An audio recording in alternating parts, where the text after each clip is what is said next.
Hey resetters, on this video we are going to talk about constipation. This is a very common symptom when you're fasting, so I can't wait to explain why it happens. How do you know the signs, or how do you know maybe you're heading towards a more constipated gut, and most importantly, what you can do about it. And I've got 5 tips for you that are literally tried and true tips I've used in my clinic for years, and I can't wait to share them with you. So let's dive in. Let's go right to it.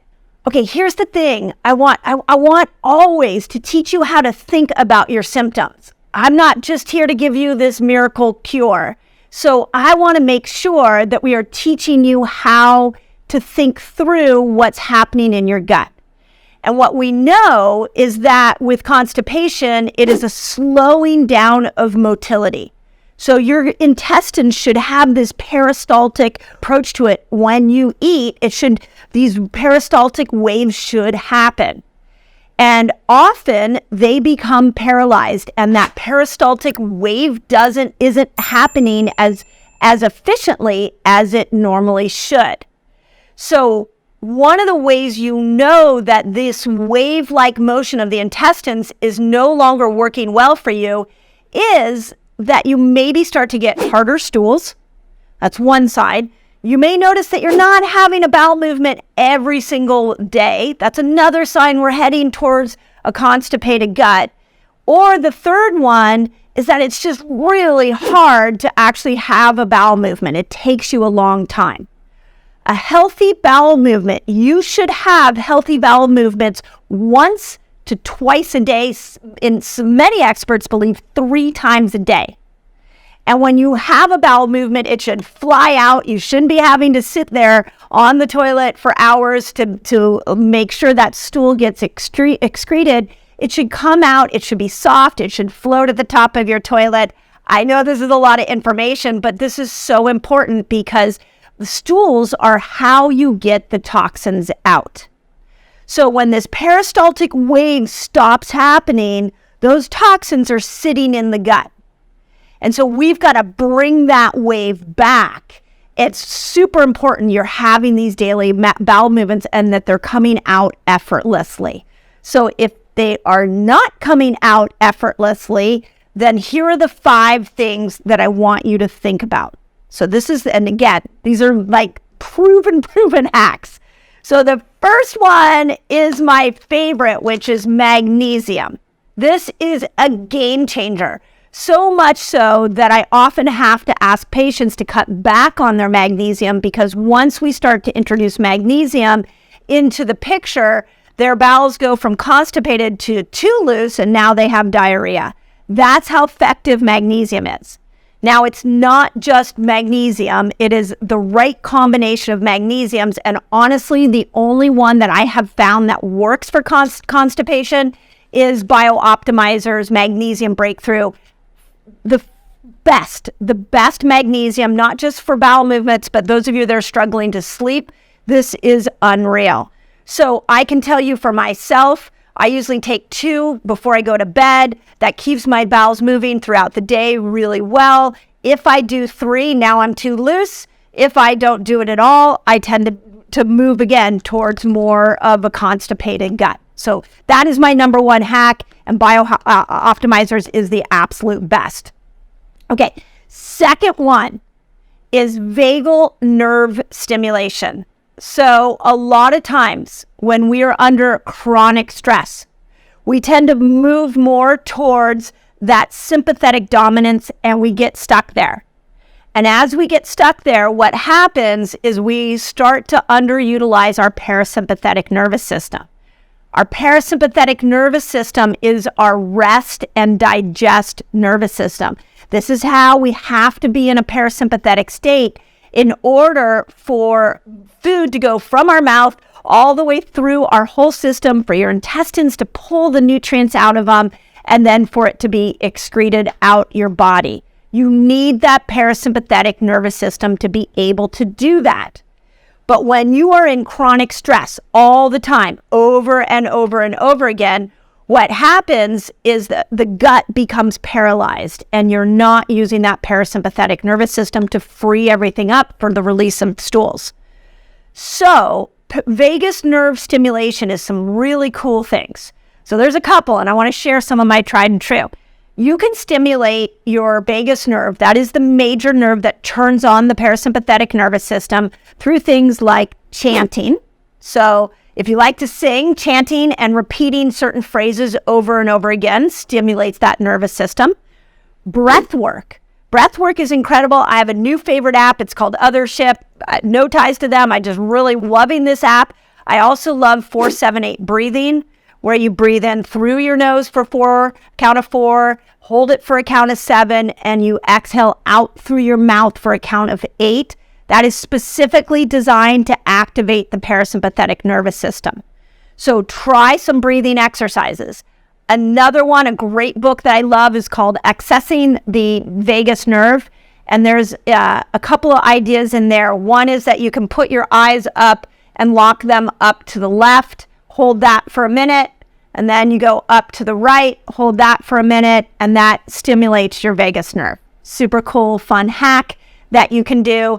The other one is gargling. So gargling will stimulate and activate that vagus nerve. So start with the magnesium first. If that doesn't work, then let's go to the vagus nerve stimulation and see if you're just been in stress a little too long. Okay. My third one, another tried and true. Like, I can't tell you, each one of these has worked ridiculously well for so many people, and this one is a biggie. MCT oil. How many, especially for women, how many of us have been like, oh, I'm going to put some MCT oil in my coffee so I can elongate my fast and I can be able to get into ketosis deeper, and then all of a sudden your bowels are going off, moving too quickly. MCT oil has the capability of relaxing the inner walls of our intestinal tract and allowing stools to come out. I love it. Highly recommend in your coffee. Coffee also is going to dilate one of the main valve that takes food from your small intestine to your large intestine. So love MCT oil. Okay, the fourth one, fasting, but not just fasting. We want to pair your fast and break your fast with the 3 Ps. And I talked about this in Fast Like a Girl, but let me explain this. When you go into a fasted state, what is happening is you are changing your gut microbiome. And so, and oftentimes that gut microbiome, what it's doing is you are actually letting go of all the toxins that are sitting in your gut. And it's like a traffic jam to get out of your gut because there's so much gut terrain change that's happening when you fast that it gets stuck in the intestines and you become constipated. So when you reintroduce food, make sure you're having the 3 Ps. This is polyphenol, probiotic, prebiotic fibers. So this is often, and I mapped this out in Fast Like a Girl. I put in the appendix, I put charts of these 3 things. But this is a lot of like your blueberries, your leafy green vegetables, your nuts, your seeds, sauerkraut. I always share that my favorite thing, especially for digestive health, to break a fast with is to make sure that you are doing avocado, sauerkraut. I put a little chia seeds. Sometimes I'll put some hemp seeds on it. And even add a couple of olives. Those are great polyphenols. Just making sure I'm putting a great combination of these 3 Ps together.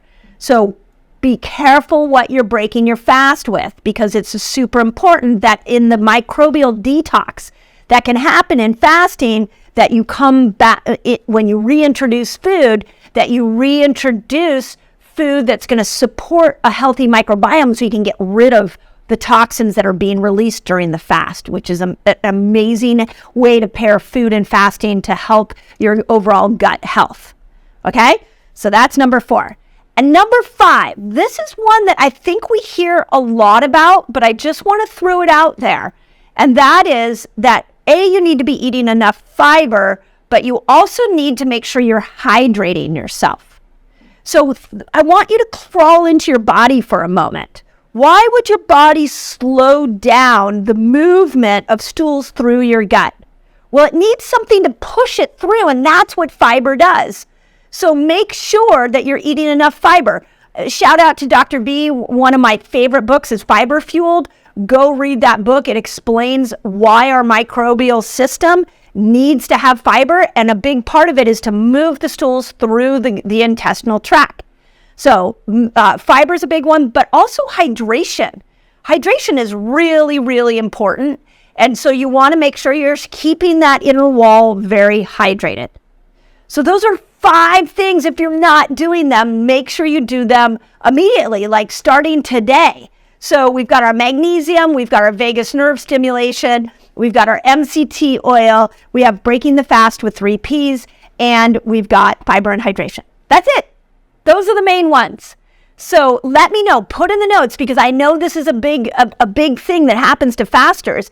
And I know that we villainize constipation, but really it's a sign that your body's trying to get rid of stuff. So let's support it. That's the whole purpose of building a fasting lifestyle, is so we can get rid of bad and we can start rebuilding the good. That's what we're trying to do with this fasting lifestyle. So constipation becomes a hurdle in the path towards optimal health. This is what I want you to know so that you are getting the most out of this incredible lifestyle that you are building. Oh, and something really exciting, this episode on my YouTube channel here is brought to you by my favorite magnesium put out by Bio-Optimizers, and they're going to give you a discount. Just check the notes below so you can get your discount on the best magnesium out there. Will blow your mind. If you love that video and you want to dive into more of the information I have on this channel, go to this video. And on this video, I'm going to expand on this idea around what the heck do we do with belly fat?